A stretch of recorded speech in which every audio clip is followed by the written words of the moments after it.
Hello, hello, hello. I've been wanting to do this dungeon guide for a good while now, but I've just kind of been lazy. Not only that, but I wasn't exactly super hyped to do the dungeon. I remember when it first released and what a mess it was with all the bugs and whatnot, but after meeting some really great people that are absolutely fire at doing this dungeon, and also just kind of popular demand from just my personal guild and also just people that want to do the dungeon, because believe it or not, it is actually really big money if you know what I'm saying. So I decided to finally sit down and learn the absolute mess of a dungeon and just kind of, create a guide, and hopefully it helps you guys make some bread and also create some more dungeon runners. So that way maybe we can get some more fun, interesting, working and functional content for the future. You know what I mean? Now I must prepare you. These dungeons are good for money, especially if it's your first time completing both Putrakium and Vahmalkea. This video specifically is just for Vahmalkea, and I will be dropping the other dungeon relatively soon, but for now, I'm just going to help you with the easier version. I just want to try and kind of allure you to the reasons why you should do this. Just Putrakium alone, this was my first time completion reward, and it took me roughly around 45 minutes. And I made near about 4 to 5 billion silver in that amount of time, which is more than a Saturday Siege payout and more than like 3-4 hours of Gyphins.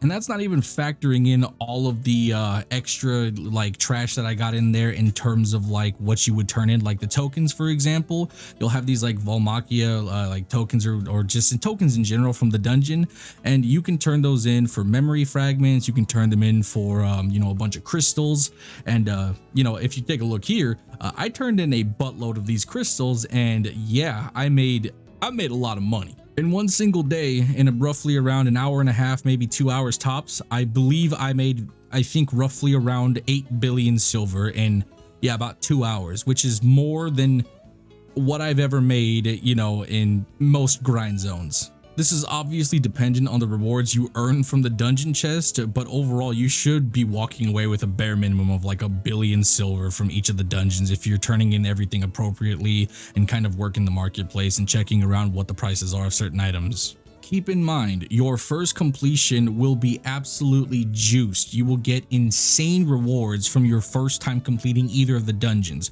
Afterwards, it will be quite a bit less, but still 100% worth it. I believe when I was talking to Cribsy, he legit pulled a tri-latent from the box last week, which those run for about 3 billion silver. So you may not obviously get that juice in terms of RNG, but you still may get like a duo or something. I mean, hell, even for me, I pulled a duo latent and I pulled I think a duo Vaha, which was an insane amount of money. So regardless of the lesser rewards, the chances of you making good money are fairly decent. You also have the chance to actually craft a Vahazdan if you get a Tears of the golden Tears of the Desert, I believe is what it's called. So yeah, I mean, in general, the dungeon does quite a bit to give you multiple ways to make money, whether it be flipping crystals like this or making Vahas and opening dungeon chests to get more money. No matter what way you take this, you could even turn things in, like I said, for memory fragments. You're making some form of money upwards of 1 billion silver. So, and again, if you complete this in about 45 minutes, that's more money than you're making in most grind zones. So just think about that. At the end of the day, get your money up and not your funny up, all right? Let's start doing these dungeons, okay? I'm tired of seeing everybody, just not progressing in gear and making excuses. This is, if you add this on top of your already, few sessions that you grind a week, you can easily make upwards of, like 10 to 12 to even 15 billion silver just off of casually playing. If you're a hardcore player like me, where I'm playing literally 28 hours a day, even though that's not even physically possible, you can flip this even to even more money, where I usually average about 15 billion a week, and doing the dungeons now, I'm adding an extra possibly like 3 to 5 more bill on top of that. So my 15 goes up to 20, and that's huge, especially when everything is inflated on the market currently. With that being said, let's get started with how to even get into Vahmalkea. So to start things off, you will need to get the quest done. It's incredibly simple, and all you have to do is open the Black Spirit, click on the Yaz SOS quest option, run that, and it's going to be a whole boring and completely uninteresting quest line that you are probably not going to give one care about, but you should still do it. And not that you should, I mean, like, you literally have to, because you can't get into the dungeon without it, but it will take you roughly around 10 minutes tops. and it will take you to the stone chamber where the door will be open, which will be closed initially, and that will be kind of just it. Super simple, super easy. I do want to mention that you have to do this on each of your characters separately in order to run the dungeon on that specific character. So if you're a chronic tagger like myself, you might as well run it on all the characters that you tag pretty often. Honestly, if you ask me, Pearl Abyss, please just make it a family quest. I don't want to do that useless quest where I have to read a bunch of dialogue that I'm not even going to read, and I'm just going to speed past everything. Stop trying to put efforts into dialogue and story. Nobody cares. Nobody's reading it. Nobody wants to even remotely give a care. Just stop and just make it easy to do so that way we can get to the content we want. Nobody wants to read a quest, so please, for the love of God, make it a family-bound quest. But once that's complete, you can teleport into Vahmalkea and Sakrakia freely. Don't forget to also grab the extra quest for the first time clear from both Sakrakia and Vahmalkea, because that's going to give you extra rewards as well. Alright, with the intro kind of finished here, let's sort of get into the mechanics of Vahmalkea. So the first set of mechanics is pretty easy. You're kind of just going between various different bosses or mini bosses within the first part of the dungeon. Once you load into Vahmalkea, you're going to be met with a few different mobs that are going to be just periodically spawning as you walk under each of the little blocks in the air. You will possibly get a Monoceros, Lacerta, Creomar, and Cetus. These are all mini bosses that you have to deal with in various different mechanics and whatnot. Luckily, none of them are really difficult, so that's pretty good for newcomers. It's kind of just easier way into the dungeon because it does get a bit more difficult later on, but early on you kind of get a feel for what's happening. And some of these mobs are also later in the dungeon as well, so learning them early on is a good idea because you may see them later. So let's start by going over these mini bosses. The first one I'm going to talk about is the Monoceros. This is the goofy looking rhino one, and all you really need to know about this mob is you need to tank him on top of a vent, which will be kind of on the floor somewhere. You'll see kind of smoke spewing from the ground, and that's kind of an indication. It will lay there for a little bit and you can kind of walk the mob over. Whoever has aggro, if not just honestly the whole group, should move to that vent, and that will allow the mob to lose its armor and you can burn the boss and collect the item that's needed, which is going to be this like talon claw kind of looking thing. You need 5 of these, and multiple bosses will spawn in this beginning area, so once you collect all 5 you'll be good to go, but you will need to get through these mini bosses until you get all 5 for each of your party. All of your members must have this item, and if they don't, you cannot proceed. The other mob, known as Cetus, aka Cletus. This one is even more simple. Whenever you see the notification at the top of the screen while you're DPSing this mob, it'll say something like Cetus seeks to recharge its core, something along the lines of that. You need to hit the boss with a floating CC ability. So like a literal like float, like PvP, like you float somebody in the air, you actually have to hit them with that. This will knock the mob down for about 10 seconds, which should allow you to burn the mob quickly and obtain the item. Another set of bosses you may come across is the Lacerta and Creomar. For the Lacerta mob, you will need to wait till it spawns 4 extra mobs and wait for the prompt on the screen. Lacerta seeks to bestow ancient power to the other monster nearby, something like that. Once that prompt comes up, you will need to knock down the mob. So you have to literally use a KD PvP knockdown ability, which will again make the mob fall over and you can DPS the boss with ease. It's pretty much the same thing as the other one, but instead of using a float, you're using a KD instead. Now the Creomar boss is rather simple as well. DPS the mob till it slams its shield into the ground and it does kind of this pulsating damage kind of thing, which can hurt if you are low DP or a squishy class or don't have like many protections or very good protections that are reliable, like forward guard, super armors, or even heals and abilities. But once that shield is down, he will block all frontal attacks and you will have to move to his back, and then you're going to have to burn him with back attacks as quickly as possible. You may have to do this a few different times if you are lesser geared, but for those of you that do have quite a bit of AP, or maybe you have like a person in your group that has a lot of AP and can carry a little bit, you may be able to one phase this, but overall, if you have to do this a couple times, it's not that bad. Just be careful of the pulsating damage, and if you have healers and casters in your group, definitely pay attention to your group and heal them accordingly. Once you have the 5 horns or claws or whatever they're called, you will need to simple alchemy the item and obtain the new one and proceed on to the next portion of the dungeon. I do want to mention, for those of you trying to get the 100 stack and the knowledge, you will have to do a puzzle and fight these birds called Putrakium pretty much, and like mini versions of Putrakium to some degree, and this is like not necessary at all. You don't have to do this if you are just trying to complete the dungeon, but if you want to actually get the stacks and knowledge, you will have to do a puzzle and kill these birds. For the sake of my sanity and yours, because this video is going to be probably rather lengthy and heavily edited, I'm going to cover this in a completely separate video when I actually have done this, because even right now as I'm speaking, I have not done this either. So don't really worry too much about it. If you just want to get the rewards and money, this is pretty much worth it. The stack is kind of only worth it if you're an enhancing freak and also if you're a knowledge guy. So if you're not any of those people, don't worry too much about it. However, the Putrakium boss is something you may want to deal with in just the next second part of the video here, because it actually is a possible spawn. Even though, you know, it's in the other section, you will still see this possibly in this section as well. So for this one, it requires someone to shoot the birds down with the Vahmalkea matchlock. You can get 1 or 2 people to do this. Typically, you probably only need 1 person. And it's relatively simple. You kind of just shoot the 4 birds that are above the Putrakium, and once you kill all 4 of those birds, it will knock the mob over and you can DPS him down pretty easily.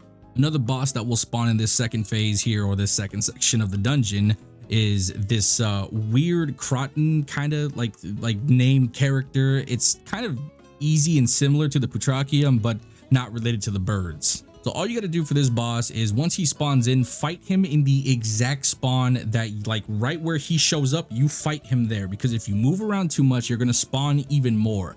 I've had groups where they mess up and they move around a little too much, and that spawns multiple Krahtens, which can make this pretty much a guaranteed wipe unless you have some way to remedy the situation, which is almost negatively going to happen. So don't even bother with it. Just fight him where he spawns and try and burn him there. You will still need the Vahmalkea matchlock, mind you.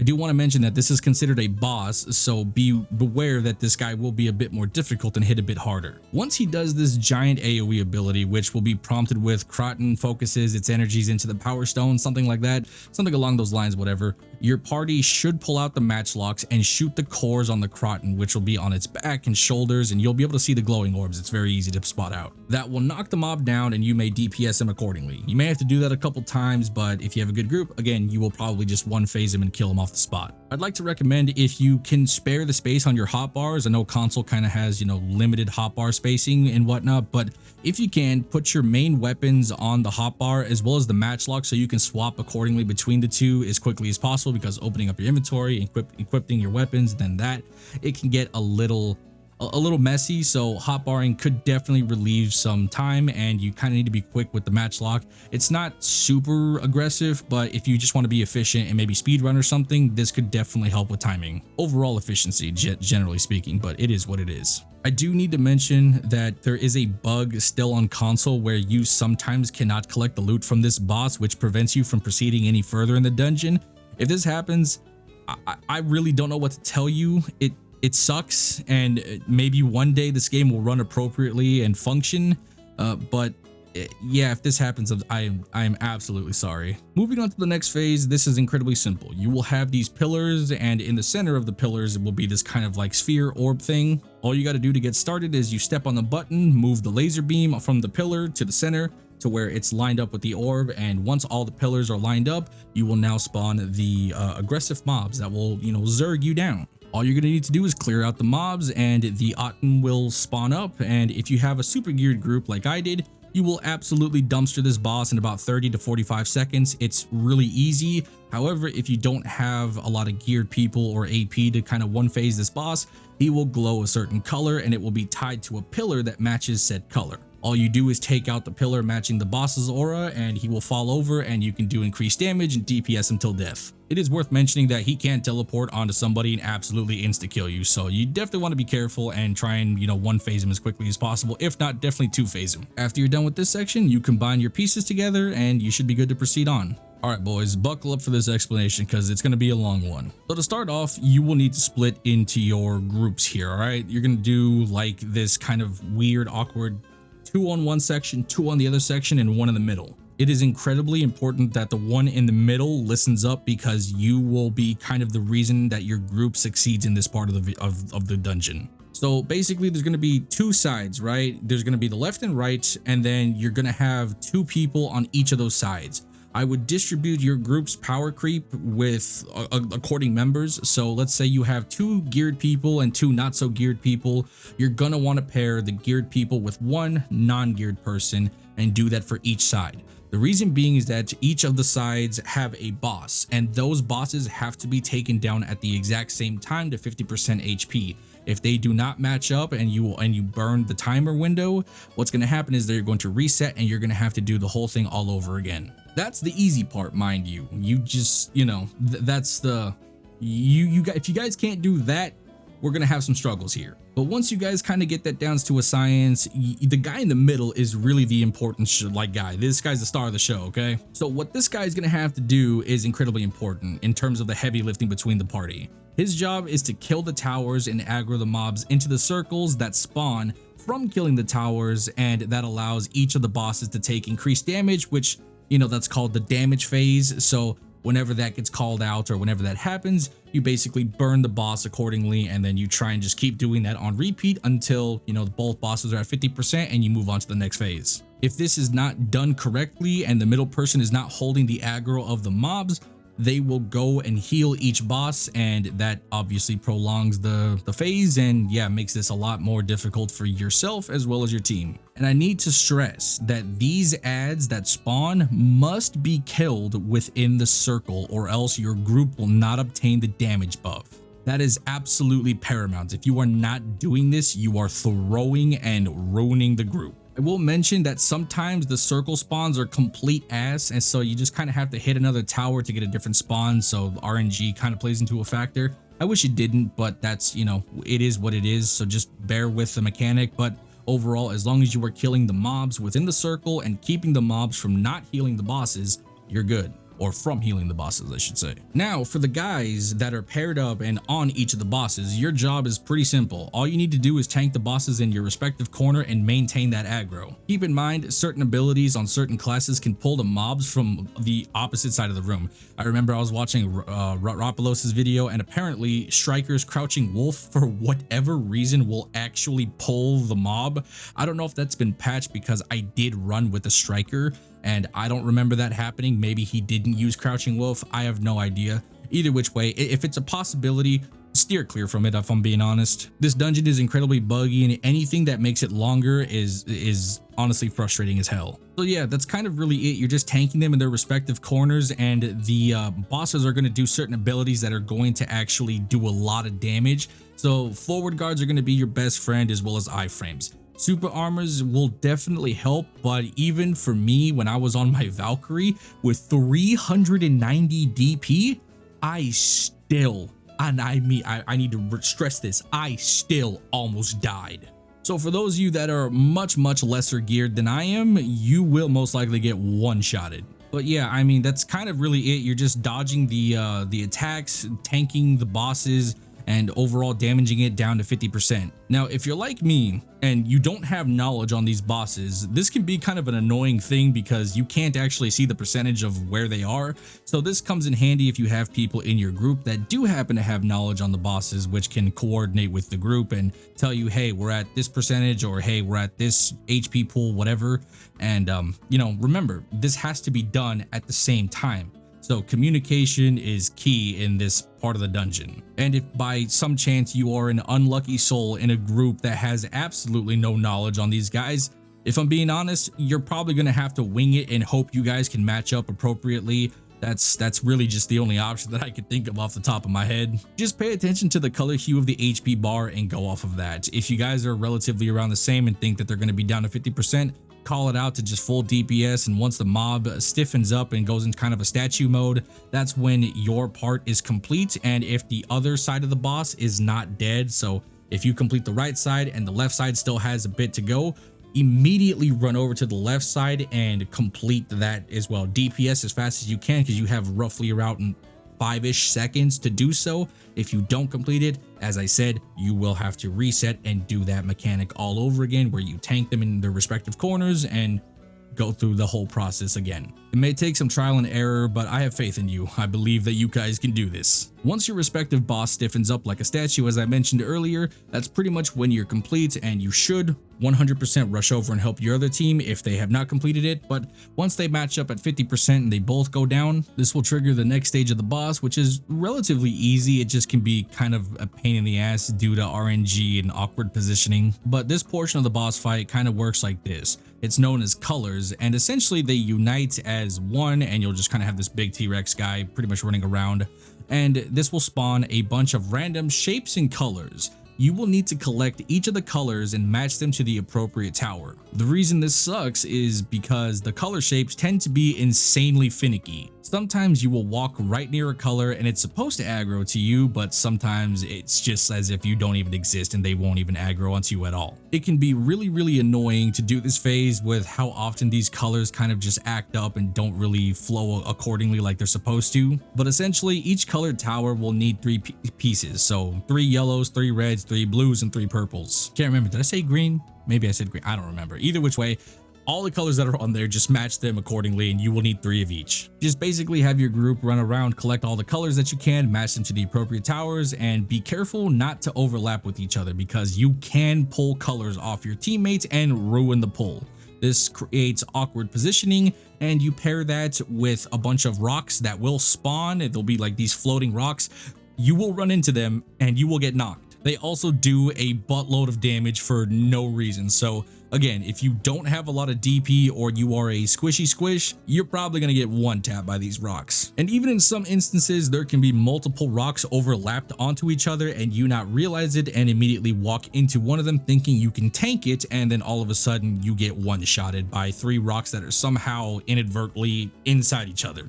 It's weird.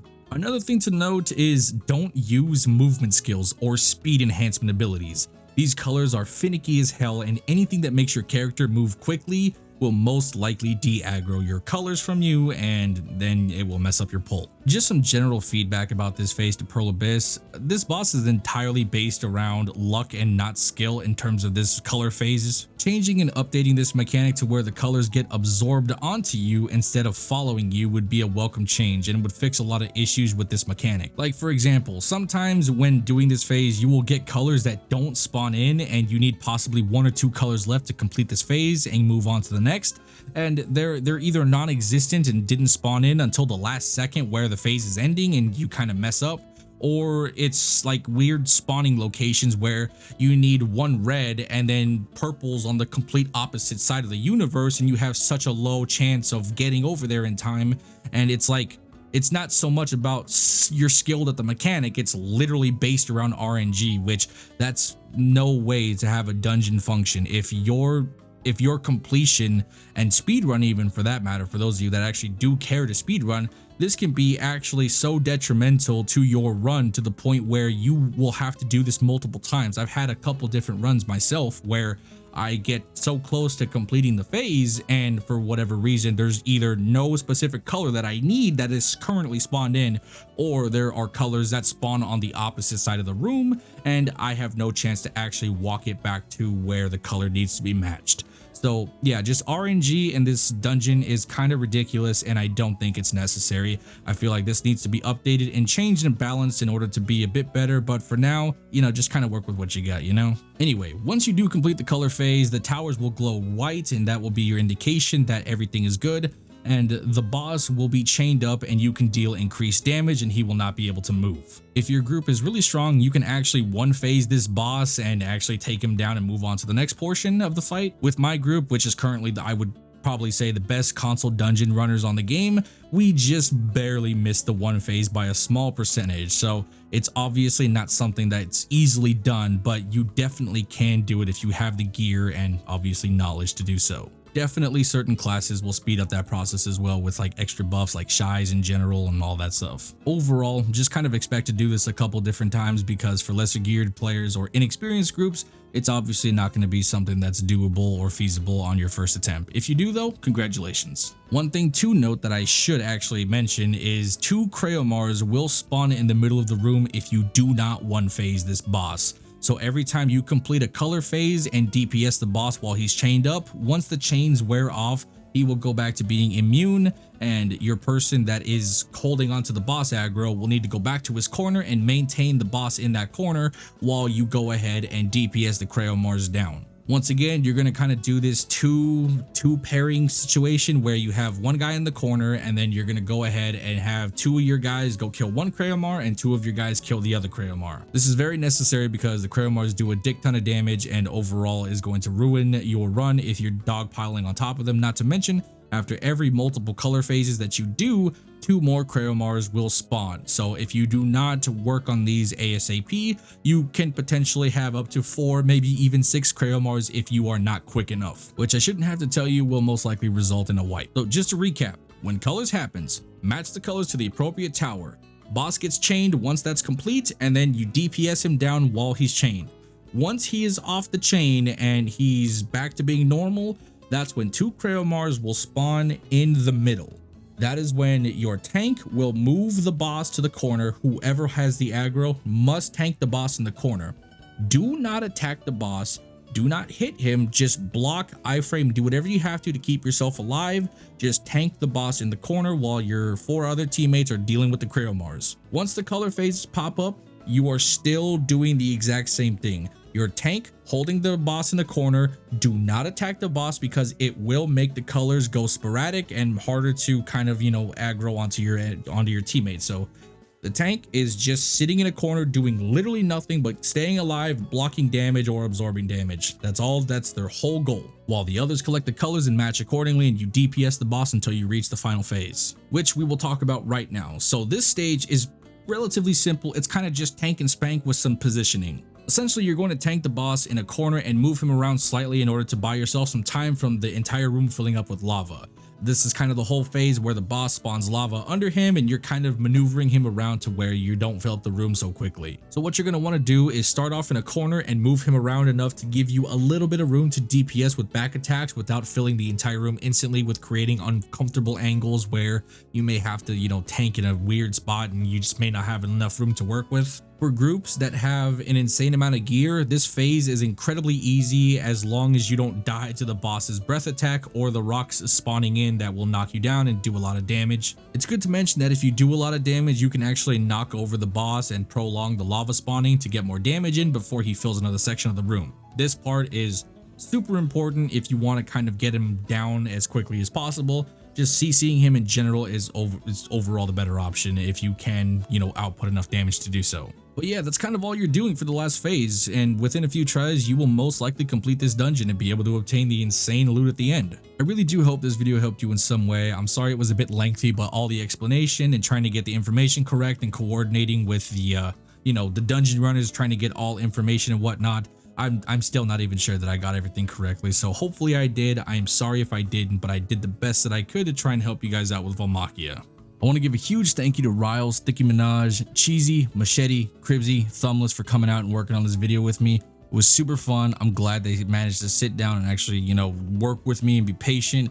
This video is literally like all them in my personal opinion. I'm just the recording guy. They sat and taught me everything that there is about both Vahmalkea and Sakrakia, and this video genuinely could not be done without them. So please, if you see them in game, tell them you love them and thank you for doing God's work. But that is going to be it for today. Hopefully you guys enjoyed the video and found it informative. If you have any questions, go ahead and leave them down below and I will do my best to answer them to the best of my knowledge. That's it. I'll talk to you guys later. Bye-bye.